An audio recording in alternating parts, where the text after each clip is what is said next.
Welcome to Gatsby Podcast, live from St. Paul, Minnesota.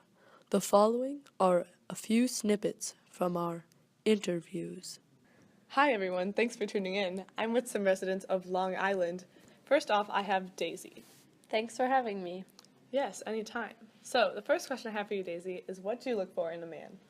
I look for a man with a sense of wholesome bulkiness about his person and his position. Could you expand on that a bit more?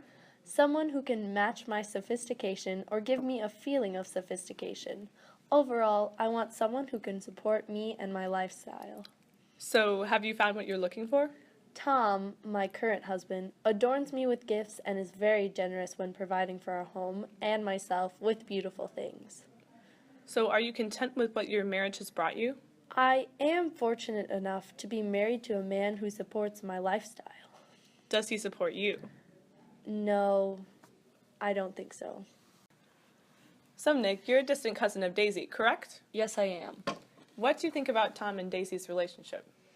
They are careless people, Tom and Daisy. They smash up things and creatures and retreat back into their money or their vast carelessness or whatever it was that keeps them together. And they let other people clean up the mess they make. Since you moved to Westig, how has your life changed?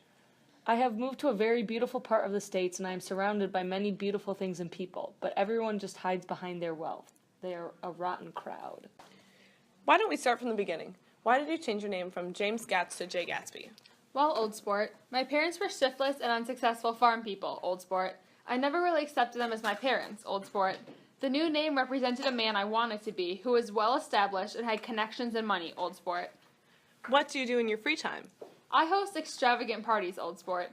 People from all around attend them. Some that I have never been introduced to. I don't mind, old sport, but I've always been waiting for someone special to come to one of the parties so we could reunite, old sport. Do these parties alone keep you busy? I throw these parties very often, old sport, but I'm still left keeping to myself. I have almost everything I envisioned as Jay Gatsby, the man I always planned to be. Without people occupying my mansion during parties, the grand house feels even more lonely and useless, old sport. To what degree and in what ways is the American dream? Belief that hard work and determination provide an equal opportunity to all for success. True or false? To me, the American dream makes sense on the surface level. However, the idea of it providing an equal opportunity to all for hard work simply isn't true. Maybe this American dream mindset is true to some extent, because if you work hard and get an education and use your freedoms to chase opportunities, you do have a chance to achieve your goals.